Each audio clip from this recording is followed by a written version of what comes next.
Shark, ये नाम ही काफी है रोंगटे खड़े करने के लिए, दिल दहलाने के लिए। और हो भी क्यों ना। इस समुद्री जीव का आकार और इसकी आक्रामक प्रकृति इसे इतना डरावना बना देती है कि इसके नाम से ही दिल बैठ जाता है। हम में से ज्यादातर लोगों को यही लगता है कि शार्क का मतलब मैन ईटिंग मॉन्स्टर होता है, लेकिन इसमें कितनी सच्चाई है ये आपको शार्क की पूरी लाइफ स्टोरी देखने के बाद ही पता चलेगा। इसलिए आइए शार्क की जिंदगी को करीब से देखते हैं। शार्क, जिसका साइंटिफिक नेम, ये ना केवल एक विशाल समुद्री जीव है, बल्कि इस अर्थ के सबसे पुराने प्राणियों में से भी एक है। और लगभग 300 मिलियन सालों से ये शार्क इस धरती के गहरे समुद्रों में अपना अस्तित्व बनाए हुए है। इस सी एनिमल की 400 से ज्यादा स्पीशीज मौजूद है और इन्हें पृथ्वी के 5 महासागरों में देखा जा सकता है।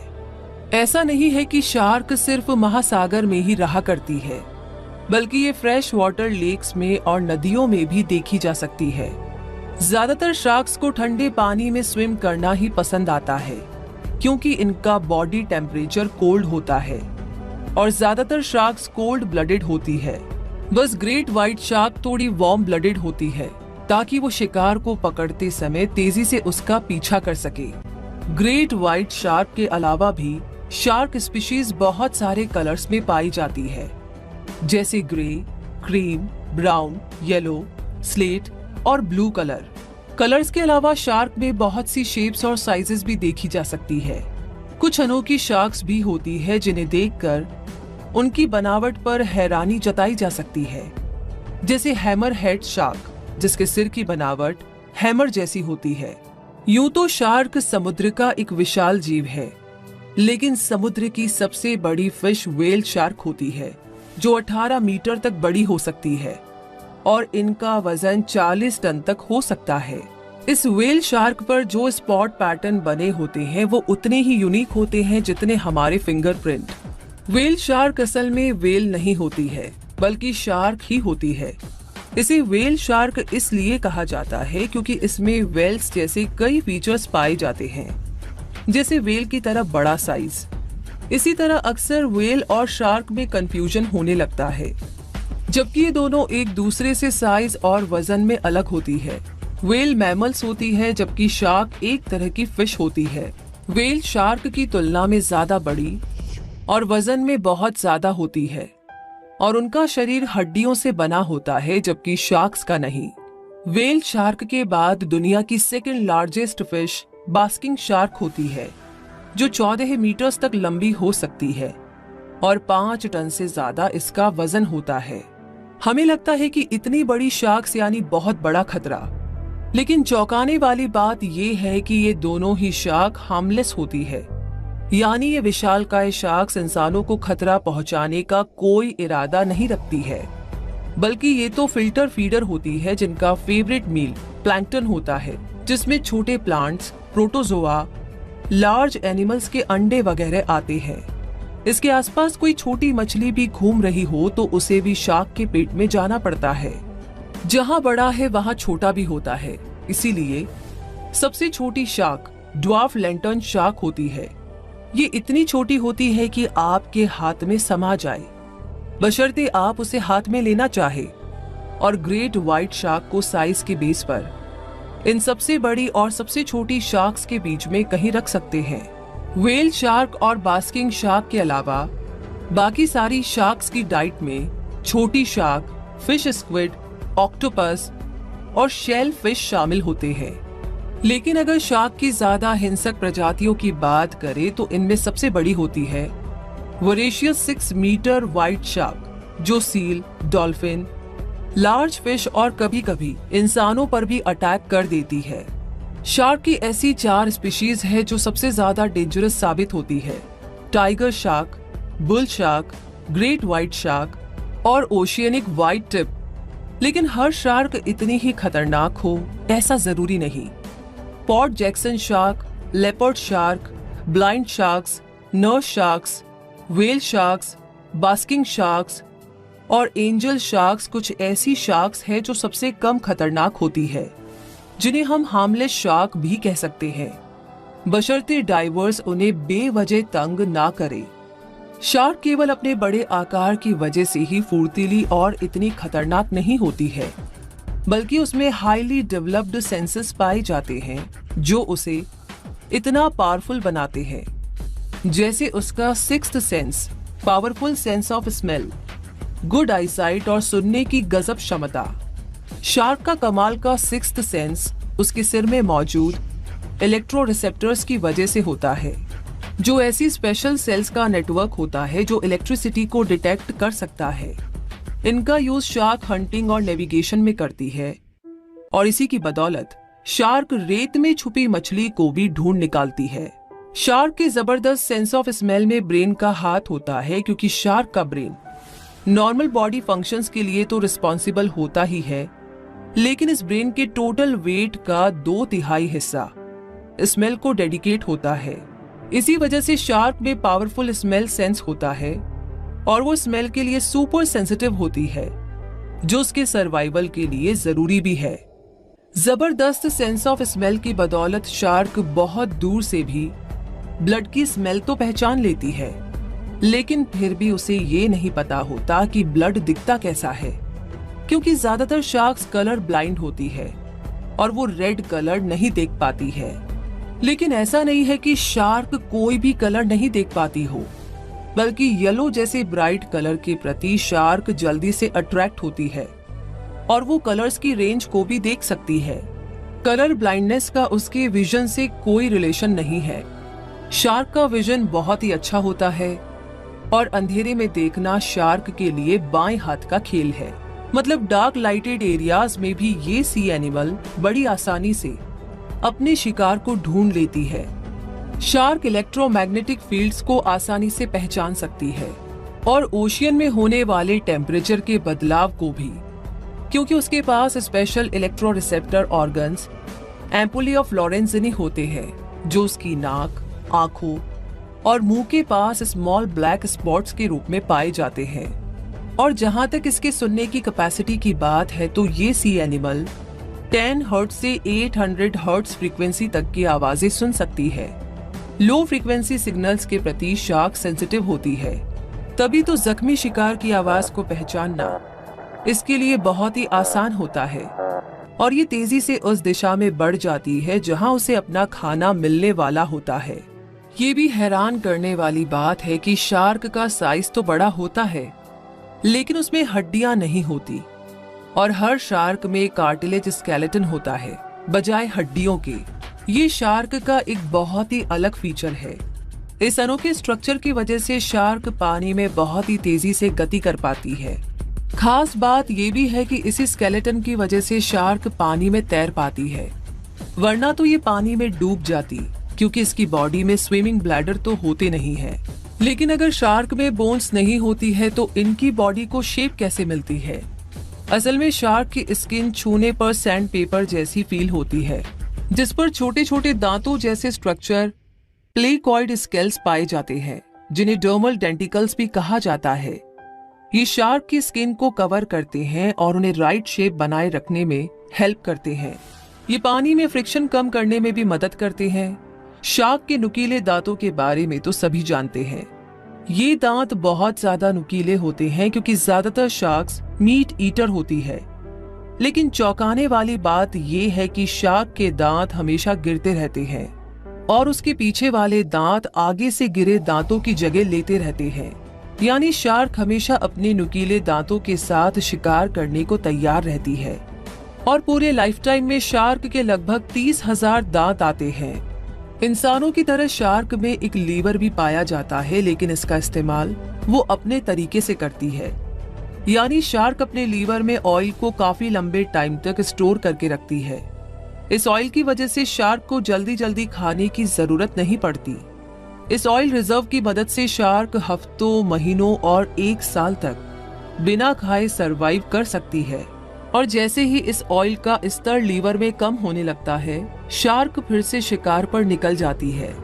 शार्क की हर स्पीशीज में यूनिक टेल डिजाइन पाई जाती है, जो इसे पानी में बहुत तेज चलने में मदद करती है। शार्क्स अलज़्मो ब्रांची सब क्लास में आती है। बाकी मछलियों की तरह शार्क्स भी अपने गिल्स के जरिए सांस लेती है, जो उनके रेस्पिरेटरी ऑर्गन्स होते हैं। ये सांस लेने के लिए पानी में घुली हुई ऑक्सीजन को एक्सट्रैक्ट करके इस्तेमाल करती है। वैसे तो शार्क को अकेले शिकार करना पसंद है, लेकिन कई बार ये ग्रुप में भी शिकार करती है। जैसे 7 गिल शार्क जब फर सील का शिकार करती है तो ये शिकार ग्रुप में किया जाता है, क्योंकि फर सील इस शार्क से बहुत बड़ी होती है। हैमरहेड शार्क भी कभी कभी ग्रुप में शिकार करती है। अब आगे मेल और फीमेल शार्क के बारे में जाने तो फीमेल शार्क की स्किन मेल की तुलना में ज्यादा मोटी होती है और वो अक्सर मेल शार्क से बड़ी भी होती है। यूं तो फीमेल शार्क और मेल शार्क अक्सर अलग अलग ही रहा करते हैं, लेकिन मैंटिंग सीजन में फीमेल शार्क बहुत तरह की केमिकल्स पानी में छोड़ती है, जिससे आकर्षित होकर मेल उसके पास आ जाता है। मेल शार्क में 2 क्लैस्पर्स होते हैं जो इसके सेक्स ऑर्गन्स है। शार्क्स के साइज और शेप्स की तरह ही इनके रिप्रोडक्शन प्रोसेस में भी बहुत डाइवर्सिटी देखने को मिलती है। इनमें कई स्पीशीज ओविपरस होती है तो कई विविपरस। लगभग 30% शार्क्स ओविपरस होती है, जिनमें मैंटिंग के बाद फीमेल शार्क अंडों को मरमेड बैग्स में रखकर चली जाती है। इस तरह के अंडों को कोई पेरेंटल केयर नहीं मिलती। जो शार्क्स विविपर्स होती है उनमें मैमल्स की तरह बच्चों को जन्म दिया जाता है। इसके अलावा शार्क्स में ओवोविविपैरिटी भी पाई जाती है, जिसमें एग मदर के अंदर ही डेवलप होता है और फुली डेवलप होकर बाहर आता है। ज्यादातर शार्क्स में रिप्रोडक्शन का यही प्रोसेस पाया जाता है। शार्क्स की कुछ जातियों में ओएफजी भी पाई जाती है, जो कैनिबलिज्म की एक फॉर्म होती है। इसमें शार्क ऐसे बचे हुए अंडों को खा जाती है जो अंडे से बाहर नहीं निकल रहे होते हैं, ताकि उनका डेवलपमेंट रोक दिया जाए। इस सी एनिमल में असेक्सुअल रिप्रोडक्शन भी पाया जाता है, जो बहुत ही कम स्पीशीज में मिलता है। शार्क के शिकार करने का तरीका कुछ ऐसा होता है कि शिकार करने से पहले उसे शिकार की लोकेशन पता करनी होती है। उसके हाईली डेवलप्ड सेंसेस उसे छोटे से छोटे क्लू भी दे देते हैं। शार्क एक ओलंपिक साइज स्विमिंग पूल में एक बूंद खून को भी आसानी से पहचान सकती है और उसके बाद वो तेजी से शिकार की डायरेक्शन में मुड़ जाती है। शार्क की बॉडी में पाई जाने वाली लेटरल लाइंस उसे पानी में वाइब्रेशंस और पल्सेस डिटेक्ट करने में मदद करती है। एक बार शिकार की लोकेशन पता करने के बाद शार्क उसे स्टॉक करती है। ज्यादातर शार्क्स अर्ली मॉर्निंग और लेट इवनिंग में शिकार पर जाती है, जब पानी में बहुत ही कम लाइट जाती है, ताकि वो शेडोज में ब्लेंड कर पाए और शिकार को आसानी से दिखाई ना दे, और फिर वो अपने शिकार पर हमला बोल देती है। हमें लगता है कि इंसान शार्क के फेवरेट फूड में से एक है और इंसान का शिकार करना शार्क को पसंद है। लेकिन आपको ये जानकर हैरानी होगी कि शार्क को यूजुअली इंसानी दावत में कोई इंटरेस्ट नहीं होता। उसके मेन्यू में इंसान शामिल नहीं है, क्योंकि उसे खाने से शार्क को उतनी एनर्जी नहीं मिल पाती है जो उसकी लार्ज मस्कुलर बॉडी के लिए जरूरी होती है। तो अब सवाल ये है कि फिर शार्क इंसानों पर अटैक क्यों करती है? असल में ज्यादातर शार्क अटैक्स में ये देखा गया है कि शार्क विक्टिम को बाइट करती है और कुछ सेकंड के लिए पानी के अंदर घसीटने के बाद उसे छोड़ देती है। ऐसा बहुत ही रेयर केसेस में होता है कि शार्क लगातार अटैक करे और इंसान को खाने के लिए दौड़े। इंसानों पर होने वाले अटैक अक्सर शार्क के कंफ्यूजन की वजह से होते हैं, क्योंकि जब उसे इंसान में उसका फेवरेट फूड होने का कंफ्यूजन हो जाता है तो वो इंसान पर हमला करती है। लेकिन जैसे ही उसे पता चलता है कि ओह, इसे खाकर तो मजा ही नहीं आएगा, तब वो उसे छोड़ देती है। इन अटैक्स का एक और रीजन शार्क का ब्लड के लिए हाईली सेंसिटिव होना भी है। यानी जब इंसान फिशिंग करता है और कोई फिश मर जाती है तो उस मरती हुई मछली के साइन शार्क को अट्रैक्ट करते हैं और ब्लड स्मेल और इलेक्ट्रिकल इम्पल्सेस को फॉलो करते हुए शार्क वहां तक पहुंच जाती है और अनजाने में इंसान पर अटैक हो जाता है। इसके अलावा बहुत बार शार्क इंसान के अग्रेशन के रिस्पॉन्स में भी अटैक करती है। यानी जब डाइवर्स शार्क को बेवजह तंग करना चाहते हैं या उस पर हमला बोलते हैं तो शार्क उन्हें मजा चखाने और घायल करने में कमी नहीं छोड़ती है। शार्क बेवजह इंसान का शिकार नहीं करती। ये जान लेने का मतलब ये नहीं है कि आप शार्क के पास से गुजरने का इरादा बना ले, क्योंकि शार्क का एक बाइट भी हॉस्पिटल में कई दिन रहने के लिए काफी होगा। शार्क अपनी डाइट में इंसान को शामिल करने का कोई शौक नहीं रखती है। इसके बावजूद शार्क से होने वाला खतरा कम नहीं होता है। इसीलिए डाइवर्स को ये बताया जाता है कि पानी में रहते हुए चोट लगे और खून बहने लगे तो तुरंत पानी से बाहर निकल जाए, क्योंकि शार्क 1.6 किलोमीटर दूर से भी ब्लड को स्मेल कर सकती है। शार्क अक्सर अकेले शिकार पर अटैक करती है, इसीलिए पानी में ग्रुप में रहे, अर्ली मॉर्निंग, इवनिंग और नाइट टाइम पर स्विम ना करे और हाई कंट्रास्ट क्लोथ्स जैसे ऑरेंज एंड येलो पहनकर पानी के आसपास ना रहे। शार्क इंसानों को कितना खतरा पहुंचाती है, ये कॉन्सेप्ट तो क्लियर हो गया, लेकिन अब ये भी तो पता चले कि इंसान शार्क के लिए कितना खतरनाक साबित होते हैं। हर साल करीब 100 मिलियन शार्क्स मारी जाती है और इसका सबसे बड़ा reason Chinese shark fin soup की हाई डिमांड रहना है, जिसके लिए शार्क के फिन्स की जरूरत पड़ती है। इसीलिए शार्क के फिन्स को अलग करके उसे वापस समुद्र में छोड़ दिया जाता है। इस प्रोसेस को शार्क फिनिंग कहा जाता है, जिससे बहुत मोटा मुनाफा कमाया जाता है। लेकिन शार्क की जिंदगी को बहुत घाटा उठाना पड़ता है, क्योंकि ये फिन्स ही शार्क की स्विमिंग डायरेक्शन को कंट्रोल करते हैं और पानी में बैलेंस को मेंटेन करने में हेल्प करते हैं। फिन्स हटने के बाद शार्क जिंदा तो रहती है, लेकिन ठीक से स्विम नहीं कर पाती और धीरे धीरे समुद्र के तल में चली जाती है, जहां घुटन से और कई बार शिकारियों के हमले के बाद उसकी कहानी खत्म हो जाती है। वैसे शार्क का लाइफ स्पैन 20 से 30 साल का होता है, जबकि बहुत सी शार्क्स अपनी जिंदगी की 1 सेंचुरी तक पूरी कर लेती है। और ग्रीनलैंड शार्क अर्थ की लॉन्गेस्ट लिव्ड वर्टिब्रेट है, जिसकी उम्र 272 साल है। बहुत सारा डर देने वाली शार्क एक क्रूर शिकारी होने के अलावा इंसानों को बहुत से फायदे भी पहुंचाती है और एनवायरनमेंट की मदद भी करती है। ये शार्क ओशियन फूड चेन के टॉप पर रहती है और बहुत बड़ी मात्रा में मीट खाकर इस फूड चेन का बैलेंस बनाकर रखती है। समुद्र से कार्बन जैसे क्रिटिकल एलिमेंट को बाहर निकालने का काम भी शार्क करती है। और आपको पता हो तो ये कार्बन एलिमेंट क्लाइमेट चेंज के लिए रिस्पॉन्सिबल होता है। शार्क्स इको टूरिज्म के जरिए लोकल इकोनॉमीज को बूस्ट भी करती है और वाटर क्राफ्ट, कार्स और वाटर टर्बाइंस जैसी बहुत सी स्मार्ट डिजाइन्स की इंस्पिरेशन भी शार्क ही रही है। अब ये डॉक्यूमेंट्री ये सवाल छोड़कर जाती है कि ज्यादा खतरनाक कौन है, शार्क जो अपना पेट भरने के लिए शिकार करती है, या फिर इंसान जो मुनाफे के लिए शार्क का ही शिकार कर लेता है। आपको क्या लगता है? सोचिए और कमेंट बॉक्स में लिख कर के बताइए। और अगर आपको ये डॉक्यूमेंट्री अच्छी लगी हो